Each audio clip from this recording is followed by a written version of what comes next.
Shalom. This week, Parshat Tisa, and the tabernacle is becoming a reality. This is the third in the series of the Parshiot, beginning with Truma, Titzaveh, Tisa, the third Torah portion in a row that is detailing the tabernacle, later to become the Holy Temple. And this is so exciting. This is what we've been waiting for. Actually, more specifically, this is what God has been waiting for, the opportunity to be welcomed into the world, the opportunity to be with his people and with all of humanity all the time. And the tabernacle, which becomes the Holy Temple, is the portal to heaven.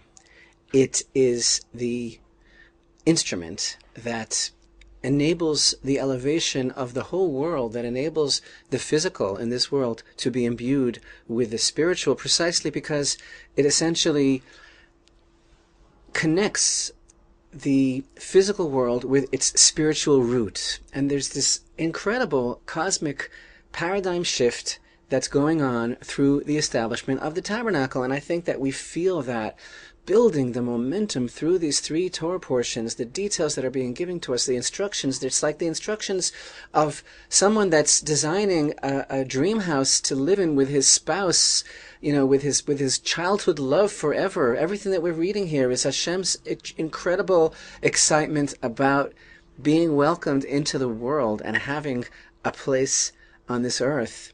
And the exquisite detail and the symbolism and the practicality of everything that's going on in the tabernacle is almost overwhelming as this program is getting underway. So in this week's Parsha, Tisa, we begin with the idea of the half-shekel census, which of course even that is used to purchase communal offerings in the Holy Temple.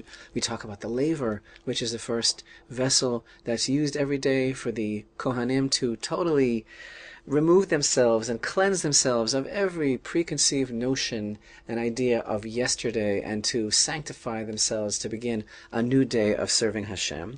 Talk about the anointment oil, all these incredible details, the incense, getting the program together and upping the ante and revving it up another notch, getting the tabernacle ready for its completion.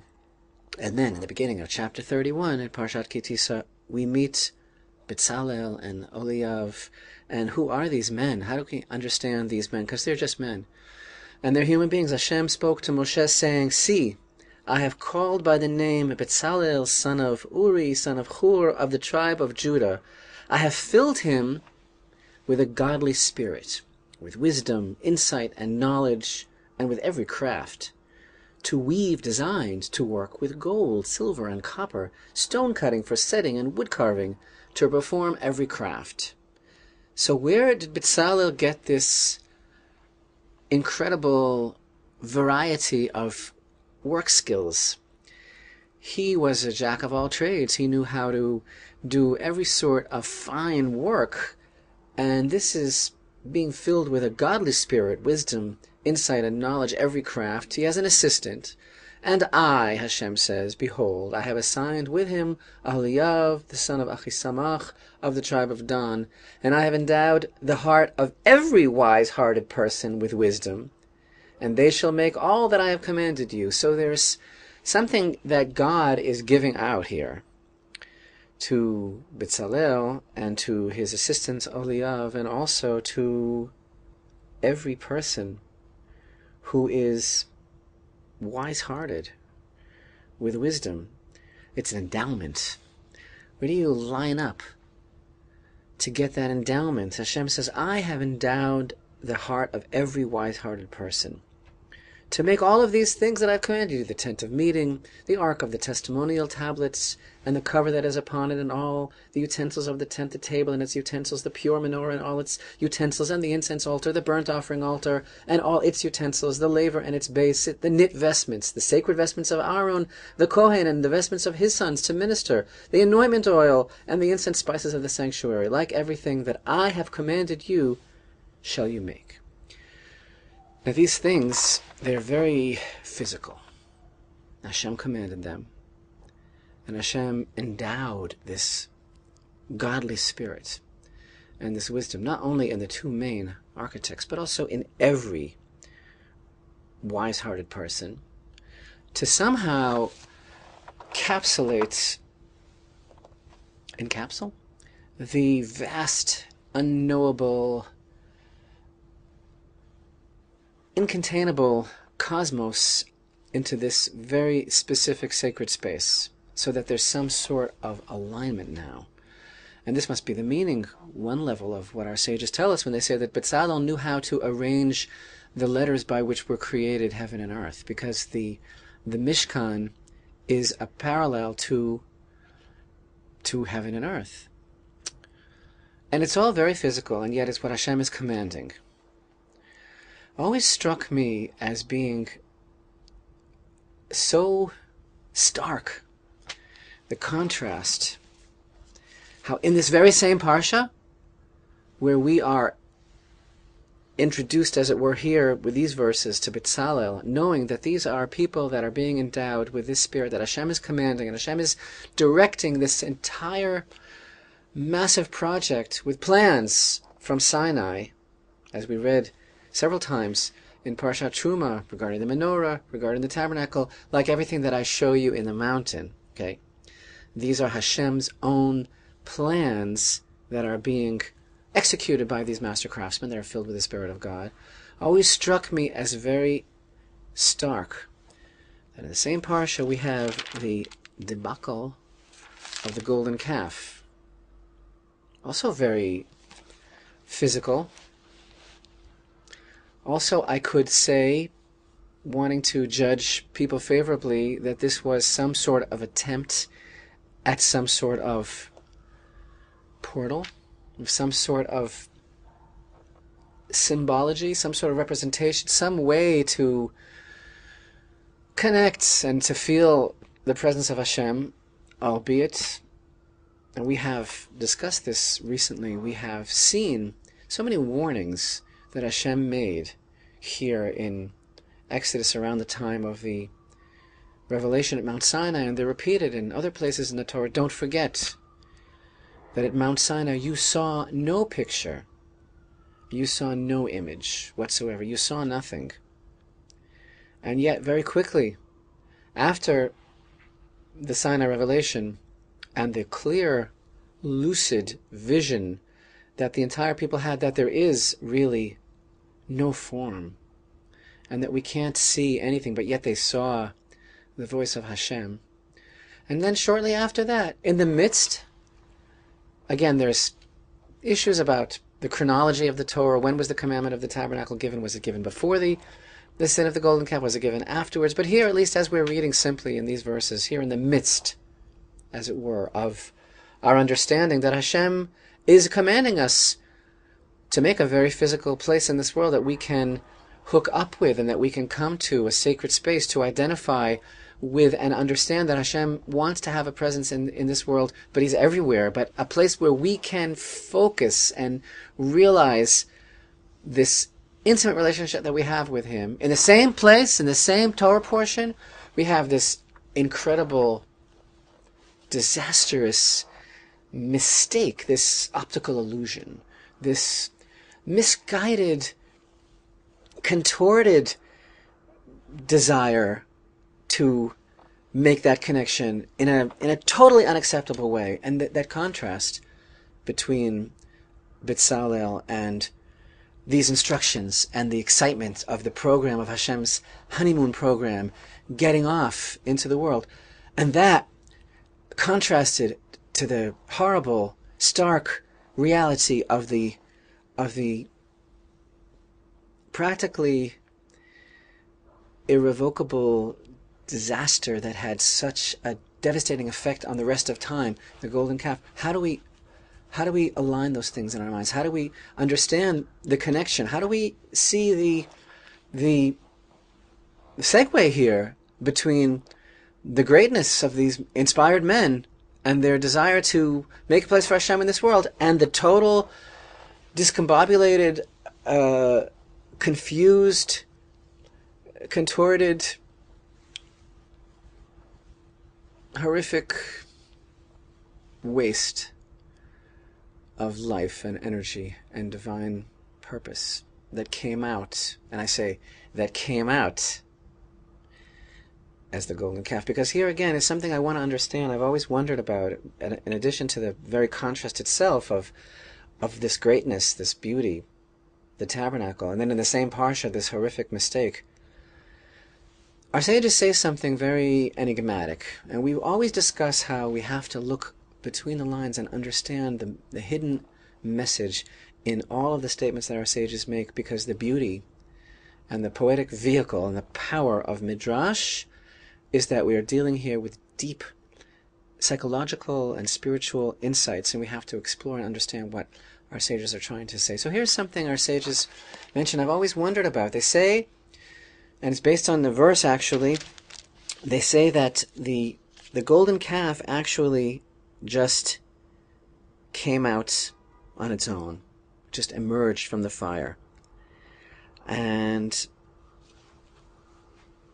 Aaron prepared the mixture as he was requested to do, or as he felt was the best thing to do under the circumstances, until Moshe came back. And he told Moshe, this just came out of the fire by itself. What are they really trying to tell us? What is the secret meaning of that idea that the golden calf just emerged from the fire? And I'm thinking to myself that this is the difference between the instructions that Hashem gave B'Tzalel and Eliyav and every wise-hearted person that he commanded, which were based on the God-filled spirits, which were based on, I have filled him with a godly spirit, with wisdom, insight, and knowledge in every craft. This is all coming from Hashem. Like everything that I have commanded you shall you make. So here, these are Hashem's instructions. This is how I want it to go down. This is my plan. This is how I want to be with you in the world. I have an idea. I have a pattern. Do it this way, like everything that I commanded you. And then, this other thing here, the twinner, the negative image, just came out by itself. What does that mean? And I want to compare it to the idea of serving Hashem in this world, Avodat Hashem, and everything that we do, of course, is Avodat Hashem. We all want to serve God with all our might, and this is the stuff of life. So whatever we're doing, whether we're studying Torah, doing the mitzvot, praying, or going about our livelihood with honesty and integrity and sincerity, or raising our families to be just and upright, everything that we do is a type of Avodat Hashem. But there's times in our service of God where we get very excited, we get very inspired, and we become a little bit haphazard. Maybe we become a little bit too quick, and we skip stages, and we maybe jump ahead. And Avodat Hashem, serving Hashem, and here let's talk about it in the spiritual sense of really a discipline of an exercise of how to come closer to God and how to become more cognizant of His presence in our lives all the time. That type of Avodat Hashem, of serving God, has to be a system, has to be a program, has to go in stages. And what happens when we jump ahead and we bite off more than we can chew and we go too far is that we become totally diffused and scattered and not focused, because then it's already not about Hashem and what He commands, but it's more about kind of what we need and what we want. I think this is the meaning of another very enigmatic idea that our sages express, and that is that the builders of the golden calf, well, they had a pure motivation. They wanted to get close to Hashem, and they had seen an image. They had seen the divine chariot, and this is a mystical idea, and we're not going to cover it now at all. It's a very holy idea that there is a spiritual concept. Please, let's not make it physical. But they did see something. They saw the divine chariot, and the divine chariot, and they saw one of the faces on the divine chariot, the face of an ox, and that represents some spiritual aspect of Hashem's communication with the world. And they took that and they made it into something obscenely specific and physical. And the idea being that this was not in order. They were not up to understanding that divine chariot. And the totally spiritual, formless reality of the one true, boundless, and endless living God. And they got stuck on something, and they made it into something else altogether, something very physical. And that can happen in any context of our sincerest attempts to serve Hashem, that we become so obsessed with serving Him, but on our terms, that we jump ahead to something that we're completely not ready for, because He didn't command it, because it's not according to what He showed us in the mountain, because it's not according to the Spirit of God that He filled us with, and according to that wisdom that He gives to every wise-hearted person. And so I think the idea of that golden calf emerging from itself, from the molten fire, is an archetype. I think it's a symbol. I think it speaks to us in every generation. I think the idea is it's speaking about much more than just the incident, the untoward and horrific incidents of the golden calf. I think it's a principle that it's teaching us, this stark contrast between that whole scenario that irrevocably changed the face of the nation and time forever, from which we're still trying to gain lost ground, and the orderly, divine blueprint of Hashem's presence in this world being represented by the tabernacle and later the Holy Temple, as He commanded, filled with His Spirit, a plan that is going according to its stages, its proper gradations, how it opens from one stage to a next, as we're reading about in these PARSHA. And I think the lifetime lesson for all of us in this PARSHA, just from the back-to-back of the grand, beautiful, life-giving, even divinely romantic plans of Hashem's plans to be with us through the tabernacle, and the horrific interruption of the honeymoon through the mistaken identity, mistaken imagery of the golden calf, shows us that when serving Hashem, it has to be about Him, first and foremost, and not about us. And it has to be according to our level, and it has to be a progression that makes sense according to what He commanded. And then, like Bitzalel and Eliyav, and every wise-hearted person Hashem gave the ability to do this, then we will be able to progress and be able to serve Him and be able to make for Him a place, a home in this earth, by setting our sights on the goal and understanding our limitations and His desire for us to connect with Him. Following the program, following the plan, we can make up for lost time. We can fix the sin of the golden calf, and realizing that the true nature and challenge and goal of true avodat Hashem, serving Hashem in this world, is for us to be focused and realistic, and to move according to our ability and in the proper stages. And then we really merit to have that Spirit of God, that wisdom in every craft, and every wise-hearted person can get that and connect to Hashem and help to make this portal between heaven and earth.